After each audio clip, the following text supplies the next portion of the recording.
सबसे पहले बहुजन समाज में जन्मे सभी संतों, गुरुओं, महापुरुषों को नमन करते हुए सर्वप्रथम राष्ट्रपिता ज्योतिबा फूले इस देश में शिक्षा की अलग जगाने वाले, पाखंडवाद के धूल विरोधी रहे पेरियार, ईवी रामास्वामी नायकर, भारत देश की प्रथम महिला शिक्षिका मां सावित्रीबाई फूले और आरक्षण के जनक छत्रपति साहूजी महाराज, और हमें इस देश में समानता का अधिकार देने वाले नारी के मुक्तिदाता, विश्व रत्न, भारत रत्न डॉक्टर बाबा साहेब अम्बेडकर, और सामाजिक परिवर्तन के सबसे बड़े अगुवा हमारे रहबर मान्यवर कांशीराम साहब, उनके चरणों में नमन करते हुए अपनी बात को शुरू करूंगा।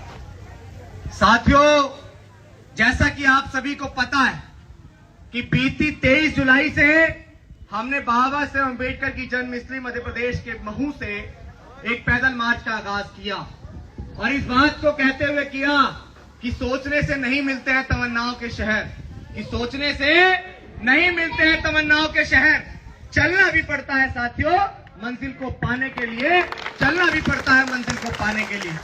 हमें इस बात का एहसास हो गया, तमाम लोग काफी लंबे समय से इस बात को कह रहे थे कि समाज के नेताओं को एकजुट हो जाना चाहिए, समाज के नेताओं को एकजुट हो जाना चाहिए, समाज के नेताओं को एकजुट हो जाना चाहिए, लेकिन जमीन पे उतर के समाज के नेताओं को किसी ने एकजुट करने का प्रयास नहीं किया। आपके बीच ये नौजवान जो बीती 23 जुलाई से चल रहा है, 1 महीने से ज्यादा हो गया है, क्या अपने समाज को एकजुट करने की बात करना कोई गलत बात है? मुझे हाथ उठा के बताओ, क्या समाज को एकजुट करने की बात उठाना कोई गलत बात है?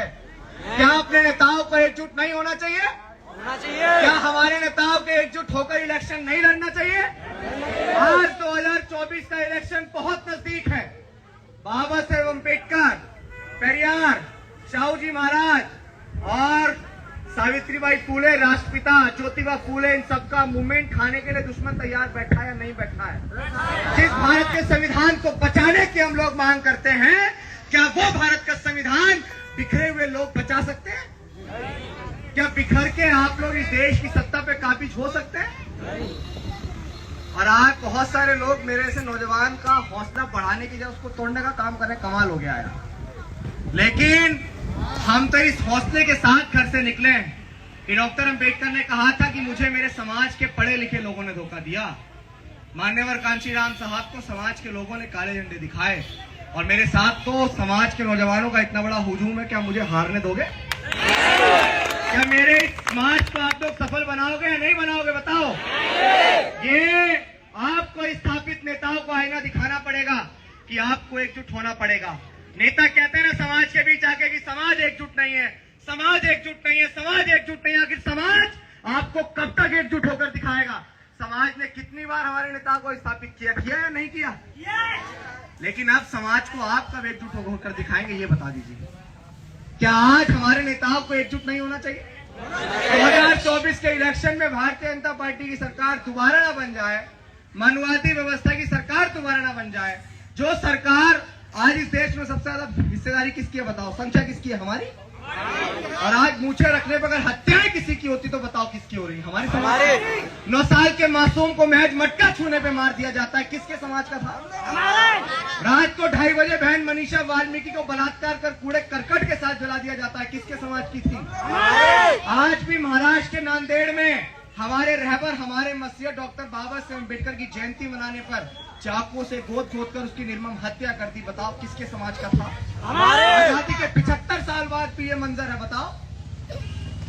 कितने और केसेस का हम लोग इंतजार करेंगे? दोबारा किसी पहल तलबी का इंतजार कर रहे हैं क्या? दोबारा किसी जाति का शोषण का शिकार हुए रोहित वेमुला का हम लोग इंतजार कर रहे हैं? नहीं, अब नहीं करेंगे। बताओ समाज के कितने नेता आपको गिनाऊं एक से एक गद्दावर?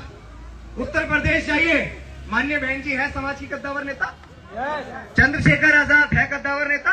उदित राज, फूल सिंह बरैया, प्रकाश अंबेडकर, रामदास अठावले, वामन मेश्राम, चिराग पासवान, M.K. स्टालिन, समाजवादी पार्टी के राष्ट्रीय अध्यक्ष अखिलेश यादव।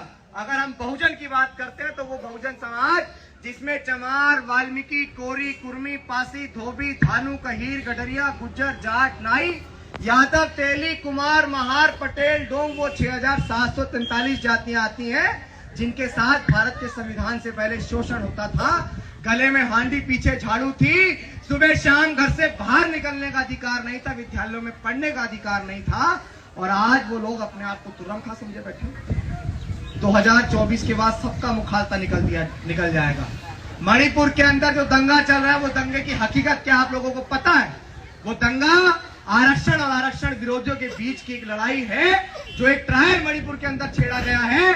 और 2024 के इलेक्शन के बाद अगर आप लोग कामयाब नहीं हुए तो वो पिक्चर पूरे देश में रिलीज होगी, और जब आप सब लोग पिटेंगे तब एहसास होगा नेताओं को भी, जो लोग हमारा विरोध कर रहे हैं उनको भी एहसास होगा कि यार अगर अभिषेक के उस आंदोलन का सपोर्ट कर देते, उस बहुजन जागो मार्च का समर्थन कर देते तो आज पिटते नहीं।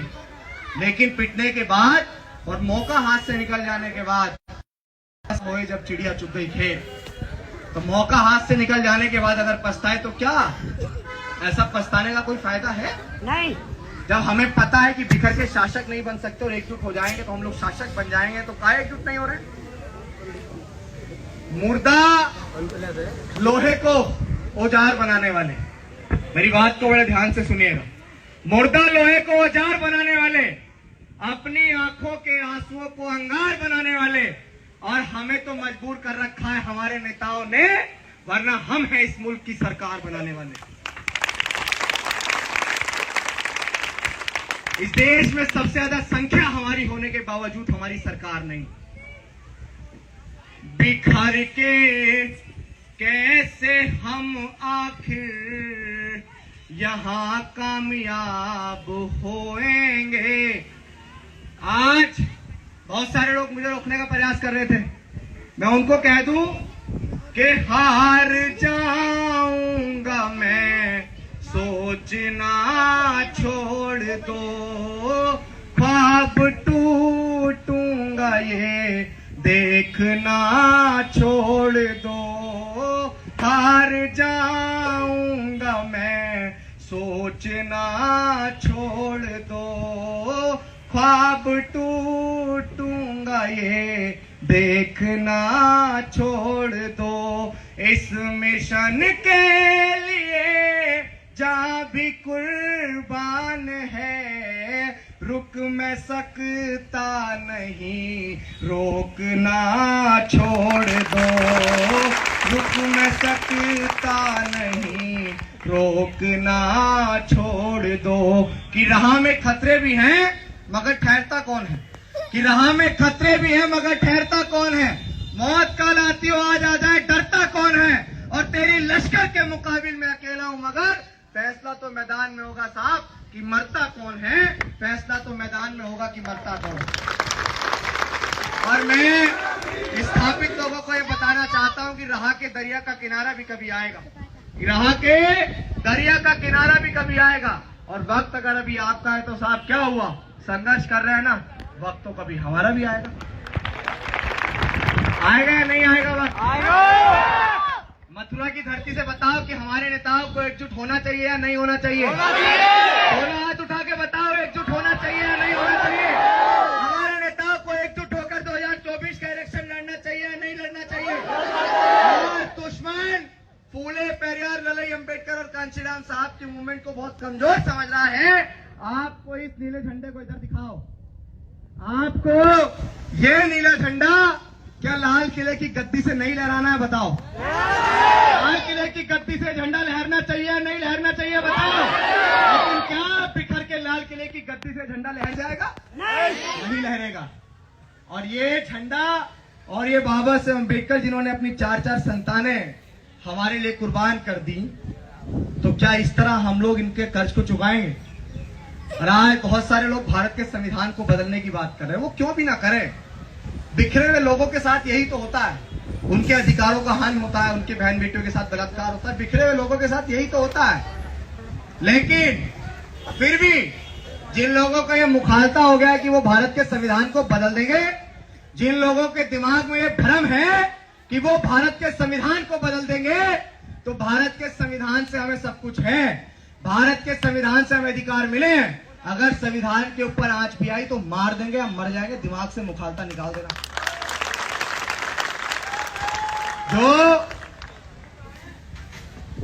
जो देखो, यहां बहुत सारे लोग हैं, शिक्षा को लेके मैं बहुत सारी चीजें आपको बताना चाहता हूं कि शिक्षा जो है ना, डॉक्टर अंबेडकर ने कहा ना कि शिक्षा वो शेरनी का दूध है कि जो पिएगा वो दहाड़ेगा। हो इस तरह हौसले आजमाया करो, इस तरह हौसले आजमाया करो, मुश्किलें देख कर मुस्कुराया करो, दो निवाले भले कम ही खाया करो, अपने बच्चों को लेकिन पढ़ाया करो, अपने बच्चों को लेकिन पढ़ाया करो। हमारी बच्चियां भी यहाँ खड़ी हैं। गर्मी नहीं लग रही तुम्हें? लग रही है? देखो, बड़ी खुशी की बात है कि बच्चियां भी यहाँ हैं। डॉक्टर अंबेडकर को जानते हो? बोलो जय भीम। बहुत अच्छे। आपको पता है कि हमारे समाज की आयरन लेडी के नाम से हम जिनको जानते हैं, कभी वो ऐसी थी और घर से निकल गई थी मूवमेंट को चलाने के लिए। तो हमारी तो बच्चियों और बेटियों में भी कोई कमी है क्या? बताओ मुझे। एक माननीय बहन जी राष्ट्रीय लीडर बनी और कितने समय से व्यवस्था परिवर्तन की लड़ाई को लड़ रही है। तो हमारे समाज की तो नारियां भी कमजोर नहीं है, और आज एक सबसे बड़े लीडर उभर के निकल के आ रहे हैं जो समाज की किसी भी लड़ाई को लड़ रहे हैं, एडवोकेट चंद्रशेखर आजाद, जिन्होंने हजारों कार्यकर्ता आज तैयार किए हैं। तो क्या आज नौजवान इस मूवमेंट को चलाएंगे, आगे बढ़ाएंगे या उसको पीछे जाने देंगे? बताओ। बढ़ाते रहेंगे ना? गला सूख रहा, पानी पी लूं?